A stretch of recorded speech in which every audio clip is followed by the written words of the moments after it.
Now, back to Steiny and Guru on 95.7 The Game. Evan Giddings in for Matt Simons or Daryl the Guru Johnson. No, I wasn't thinking about betting the Nuggets to win the series when they're down 2-0. I was about to bet them to win the finals. It was like a 16-1 odds at that point. Tell me you're fired. So, well, you can't fire in California. But my buddy, who lives in New Mexico and can fire, told me that he was going down to the casino. Oh, I think boy. It was whatever night of Game 3 it was. And so Friday night. Yeah, sprinkle a little some for me on the Nuggets to win it all. And I thought he put it down. So right now, I was, before yesterday, I was on cloud 9. They come back to win Game 3, and I text him. I go, all right, bet's looking all right. And he goes, oh, sorry, I couldn't make it to the casino last night. Oh, boy, Evan, you might need to slide me his number. I'm pissed. You trust him, though, right?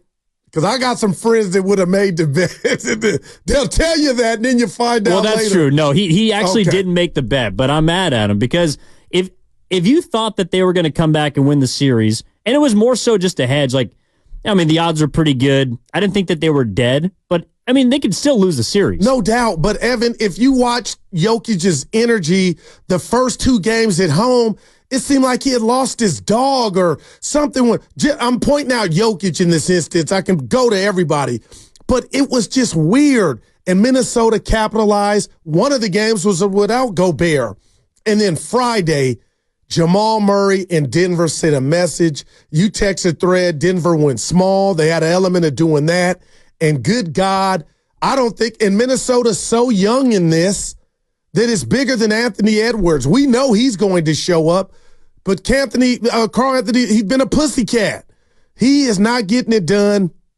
And hey, I'm going to be real with this one, Evan, about Cat. Yesterday was Mother's Day, so it was hard for me, and it's been a while, and I know it's hard for him, so I'll leave that there. But, Evan, I feel like Denver's figured something out, and you know what they are and who they are? Defending champs. They're going back home where they lost both playoff games.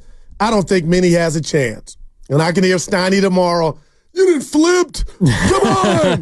But that's how I'm feeling. I do like the Nuggets in the series, but again, I think in relation to the Warriors, it just speaks to, Denver's not a small team by any means. I'm not saying that they went small and took Jokic off the floor, but they were playing less Michael Porter Jr. Go ahead. And playing more Christian Brown.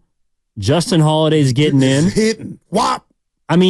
They are spreading out the Minnesota Timberwolves because the Timberwolves are bigger than them. And that's what they've done, Evan. They've spread them out. And the Timberwolves had not been able to respond, nor has anybody else named Anthony Edwards been able to hit a shot. They got, you're beautiful. They got some things on the social media where Gobert and Cat are in space. And it's just it's not fair because that's not their thing. So they went and got something and pulled the trees out, Evan, and now they got action. And I just don't see it changing by, what is it, tomorrow night, I believe? Yeah. Yeah. We'll see. It is strange how they had 3 or 4 days off, and then it just completely flipped. I don't know if Jokic and Murray needed the rest. Do you think that was the worst thing that could happen to a young Minnesota team, having them many days off when it's going good? Well, I don't know about Game 4, but I thought Game 3 would be a letdown game because that's a young team. They're playing in front of their home crowd with a chance to basically ice the series. The kill shot. That's a lot of pressure for a team that hasn't been there before. And that got ugly. Aaron Gordon is Kevon Looney in his prime on steroids. Evan, if I'm a GM, I don't care what my team's how it's going to be constructed. I need an Aaron Gordon. And they asked him, when did you stop being selfless? I don't know if you caught that question post-game.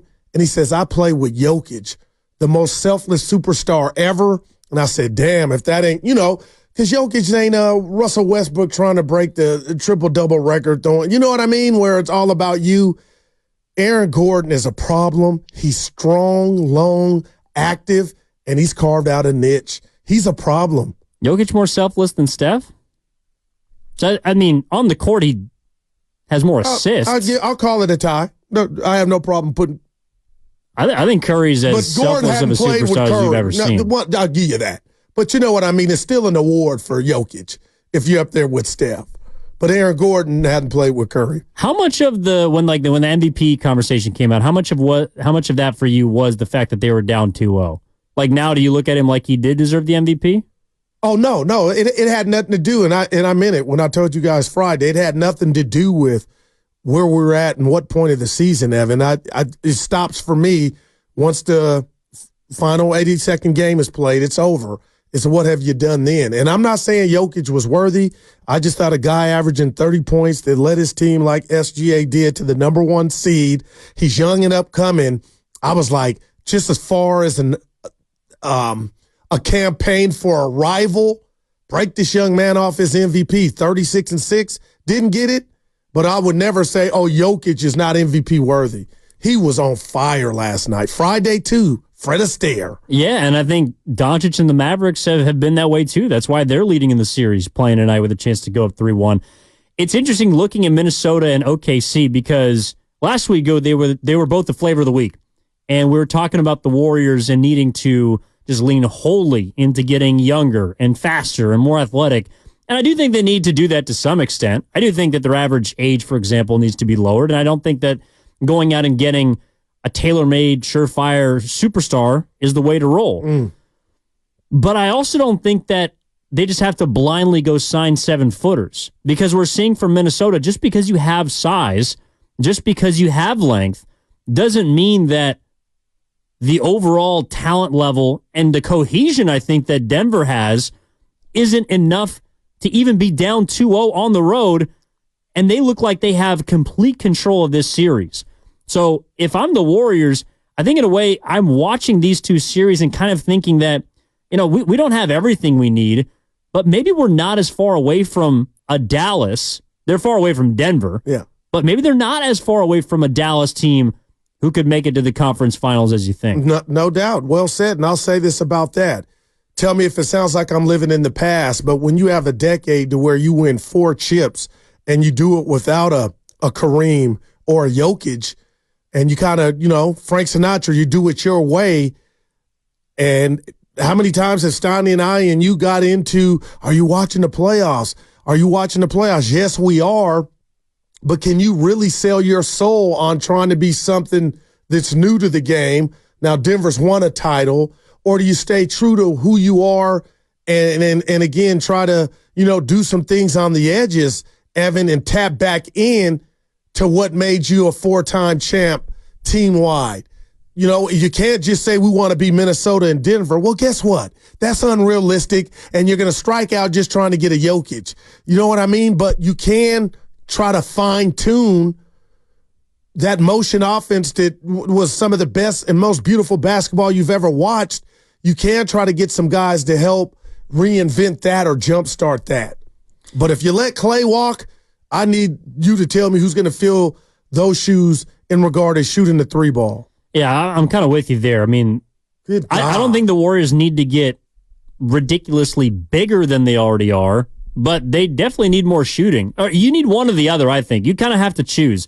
I think Minnesota is so good defensively because of their size, but those guys aren't able to help you as much on the offensive end. OKC doesn't have as much size, but they spread things out and they put 4 or 5 shooters on the floor at one time. So I think the Warriors kind of have to, ideally you'd love to have both, but I do think they have to choose which sort of direction they want to move in.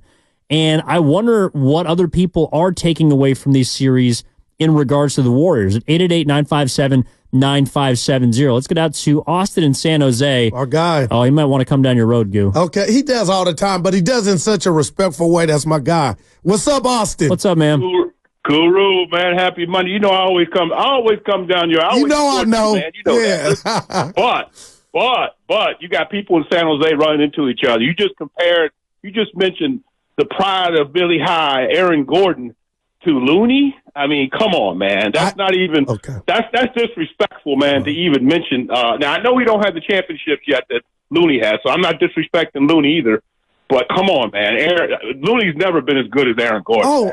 My God. Never will be. Austin, let me just add this. Tell me you heard the steroids part. It's what Kevon Looney would be on steroids. Everything that Gordon is doing is times 10 because he's athletic. I said he's Aaron Gordon on steroids. That's the biggest compliment I could give him. No, I will say this about the two of them. Both of them are skilled. They both were brought up in very good systems. I mean, Looney went to UCLA, so I'm not putting down. I'm just saying, you got to give more. Aaron Gordon is a fantastic He's player. incredible. I mean, from where He's he incredible. was to where he is now. I mean, but listen, the other thing I wanted to say was, Evan, man, this delusion that you still live under with watching the playoffs and somehow projecting the Warriors as being more favorable. I don't see that at all, man. I don't see any measures to where you can say the Warriors. How can you put the Warriors in a better position than when they're the 10th seed versus teams that are playing in the playoffs? I think the Warriors have got to go out and make major moves. You guys keep saying, I think it's a media thing. You guys keep saying Klay, you bring back Klay. I don't think the fan base is really feeling the media out here. I think you guys are disconnected from most of the fans. I think people realize that if you bring back Klay, what are you really doing? He can't. You bring back a guy and pay him that much money, you still got to go out and get somebody else. So what's the point in bringing a guy back at that salary when you still got to go out and get other pieces? That's the part I'm not hearing, guys. Please help me. How does that work? I'll listen. Well, if you lose Klay, you're going to have to replace him. So, I agree, Austin, that if you bring him back, you also need some other – you need other pieces to put around him. Regardless. We've established that. They need upgrades no matter what. There you go. No matter whether Klay's here or he's gone or Chris Paul's gone. It doesn't matter to me. I guess I understand what you're saying about, their relation to the playoff teams.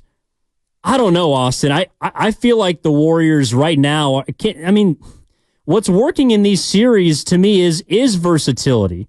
And it's not necessarily just one thing. It's not necessarily the youth and the, athleticism that we were talking about a week ago running the league rampant. It's not OKC and Minnesota's league necessarily. Denver's got something to say. Dallas has something to say. So I feel like there's a lot still to be learned about this postseason, and the Warriors have a lot of time to figure out where they fit in that.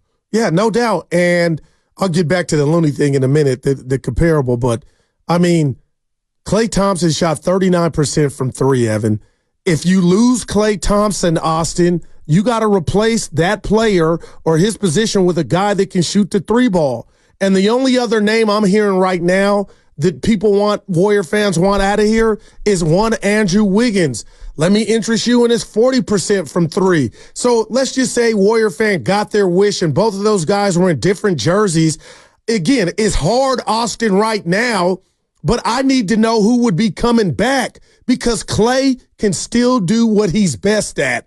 And that's what this league is about, and that's shooting the three ball. And Klay doesn't need me to defend him, but I will. If you put Klay in a system where the spacing is better and more attention has to be garnered to other guys out there on the floor, then he can get back to an assassin. And I'm looking at the Warriors now, and outside of Steph, Klay doesn't have that. And if you put Klay in for the juncture of the season that he was in where there was no Curry out there, the spacing was crap. So I'll just leave that there. I'm not letting a guy that can shoot 38 to 40% from three get up out of here if I don't have to overpay him. So we need to see how all this is going to play out, how much he's asking before we just say night-night. And then also, I felt like, everybody has a doppelganger, I was saying Aaron Gordon has carved out a niche in this league right now, and the growth is incredible. But those offensive rebounds against the Lakers in the closeout games to where Denver kept missing, but he went, Kevon Looney got the board, kicked it out to Murray, and Murray it was reminiscent of what the Warriors used to do with Looney. So I was just saying Gordon is the glue guy, does all the dirty work, but can create, now take it to the rack, slam on you, all of that. And now we're shooting threes. So that was the ultimate compliment to Aaron Gordon is he's a problem, Evan. And I think I'm not going to go one of a kind, but Boston doesn't have an Aaron Gordon. There are so many of these top tier teams. Minnesota doesn't have an. He has carved out a niche to where man, this dude is badass. Yeah, I think he is the guy that can swing a series, depending on how he plays. Draymond Green on steroids. You think Austin would have liked that better? Well, Draymond Green he's kind of in a different category, I think, than Aaron Gordon. But Aaron Gordon is a guy that, he wasn't this kind of player early in his career. At all. He developed into that guy, and Denver has gotten the most out of him. I think he's also just a great fit for what they do. Like Draymond Green's a perfect fit for what the Warriors were defensively. But then you got 3, if you want to say 2.5 or 2 holes now in our starting 5. I mean, I think Aaron Gordon is to Denver what, I don't know, Andrew Wiggins was to the Warriors a couple of years ago. I give that to you all day. They're different players, but from the standpoint of if Aaron Gordon plays like he played last night and doesn't miss a shot or misses one shot, it's going to be virtually impossible to beat Denver. Yeah. And he had a good series against the Lakers. The Lakers had no answer for Gordon when it counted. Those offensive rebounds, and that's why I keep bringing up Looney. Is Looney, hey, Klay, you miss? Guess what? You're going to get a second and third chance because I'm going to bust my ass getting the offensive board, and that's what Gordon is doing for Denver. Well, and he is a bruiser, right? Bruiser. I mean, he just bullies the hell out of you. I don't know if there's a player on the Warriors that can do that. And I think that's why, and again, people call me prisoner of the moment. I think that is why Denver had the success against the Warriors that they do, is quietly as Jokic, Murray, Porter Jr., I get it. It's what the KCP, but Aaron Gordon is what we don't have. They don't have that? I mean, even if Klay Thompson comes back, I still don't, and this is where I will agree with Austin, I don't think they have enough shooting, even with Klay Thompson. And we both said that you still got to add if you bring Klay back. Yeah, or some players have to get better at shooting the 3-ball. I mean, part of it is, like, why I think Denver is so successful right now against Minnesota is because they can put guys that are at least 3-point threats around, whether it's Jokic or when they're playing with that second unit and Gordon's at the 5. Even like Michael Porter Jr. took 4 shots last night, but you do have to respect him because he can hit a 3 all day. So, and I don't think he even closed for them last night. But the Warriors don't have enough threats on the perimeter. I don't think they have enough shooting threats outside of Curry and Klay. And those two guys, based on their standards, have been a bit below what they used to be. So you need to find more shooting. Someone like Moody's got to be a better 3-point shooter next year. If Wiggins is on the team, he's got to shoot the 3-ball better. Kuminga's got to improve his shot. Yeah, I go to NBA TV, Playoff Central. So right after the games, Evan, you can see everybody do their post-game presser, and it's lengthy.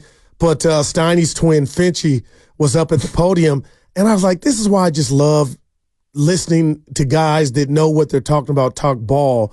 But they were talking about what was up with the offense, and he said, and I believed it, and then I watched the game as I went to bed again. He said, guys, Minnesota, the ball sticking. Like, guys are trying to do too much with the rock on an individual basis as opposed to the ball hopping. So, again, I don't know how legit that is, but I expect Minnesota to come out because those first 2 games, the ball was, nothing faster than the pass. And then here was kind of like, not guys feeling themselves, but let me just survey the land and let me do my thing. And Denver caught on to that quick and fast. But the Aaron Gordon, Austin, I was giving him the ultimate compliment. He's badass right now. He is. This is from the Xfinity Mobile text line, 510. Wiggins on steroids and a high-protein diet. That's what Aaron Gordon is. Well, that ain't happening because Wiggins ain't getting that thick. No, he isn't. But I think, again, from the standpoint of who swings a game, who swings a series, I think a lot of people do look at Andrew Wiggins like that. The idea of what Wiggins is not what I see from him or I've seen consistent enough. But from that standpoint, I mean, I don't know, Gu. I still think I would want to move him this offseason, at the very least, just to clear a runway for a few of your younger players. And what does that do for I hear you. What does that do? And I know it's hard because we don't know the answer to the team success component. Like that, all I'm telling Warrior fans that want Wiggins gone, be careful what you ask for because what comes back in return may not be up to par. And they may have the age part of it. Oh, he's 24. But they ain't shooting for it. You know what I mean? You can't put him on the other team's best offensive player. Well, you can't. But even Wiggins, some nights you can't put on the opposing team's best player. Yeah, because some nights he's a 0. Well, that's what I'm saying is that, yeah, ideally he should be your Jaden McDaniels or your Nickeil Alexander-Walker. He should be your guy that can at least make it difficult. Like, Jamal Murray's been fantastic the last 2 games. Oh, man. But he's also he's hitting tough shots. McDaniel guarded him to where it should have been a video of how you guard, how you play defense. And Murray 1 foot hits a shot. And I'm like, what can you do but tip your cap? McDaniel played great. Reggie Miller was even pointing it out. And Murray just stepped back, floater from about 15, 18 feet. And I'm just like, sometimes you tip your cap, Evan. Good offense beats good defense. Yeah, and those players on the other end for Minnesota are not making the shots they were in the first two games. I think Denver's woke up.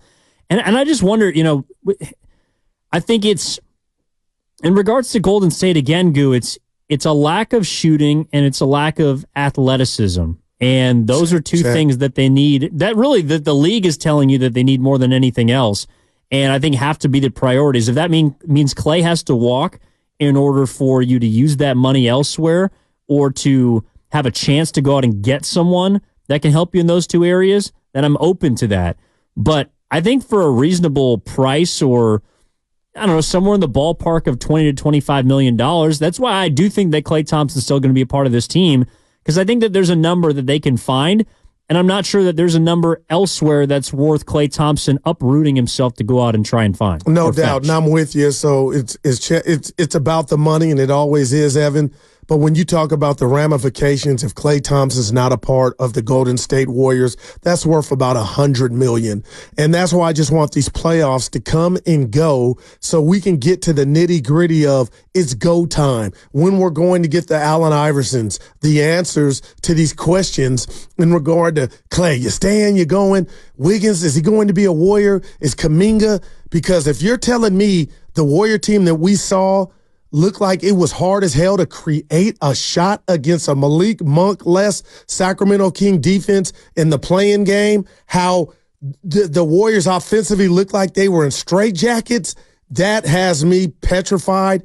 And we won't know until we know, Evan, what direction Joe Lacob is going to drive this Ferrari and what not if it works out, what he's going to try and do to have it work out. I still don't have a great feel on it, to be honest. I'm not sure whether he's going to double down or whether he's going to try and make big changes, because it feels like from the fan base, and 888-957-9570 is the number. Evan Giddings in for Matt Steinmetz with Daryl the Groover Johnson. If you feel like a big change is what they need, I don't know if it means a move or a shakeup or kind of stripping this thing down a little bit. Obviously, money's important to Lacob, but I do think, for example, if there is somebody out there that he felt was gettable, a big name or a superstar that would help the Warriors, I do think he'd be willing to go back into the tax. Because I just think that's the kind of guy he is. Yep. And you've done it this long, Evan. I know it sounds crazy. Don't have me balance your checkbook, but you've done it this long and you got something to show for it. Why would you just cut the water off now? And I know we talk about the second apron and all those terms, but good God, Evan, I feel like if Joey Lightyears can get another star or badass next to Steph by Malcolm X, any means necessary. Future or no future. But that's just how I feel. At what cost is, I think, the other question that they have to wrestle with. At what cost are you willing to go out and get a superstar? Okay, to that point real quick here, what was the cost of not making the playoffs? Like, there's no dollar sign I could put on it because I didn't think it was a reality. But just think about Warrior fans right now, and we know how I'm dealing with it. We know what's that cost to Joe Lacob and not getting that gate of having 2 home games in a series? I think it hurts your pride, right? I mean, pride is, I think, a lot for him as far as what he needs to be, where this franchise is trying to get to. But I want to also, I think, use that to kind of get into where we're going next, which is, how are the Warriors right now looking at themselves? Are they feeling more confident watching this series? Are you feeling more confident? Are you feeling less? Do you even care about them? Are they on the back burner right now? There's a lot to answer in Golden State, and we're going to try and get into it on the other side. 888-957-9570 is the number. Evan and Versteiner with Guru are back after this on 95.7 The Game. That segment was brought to you by Express Employment Professionals.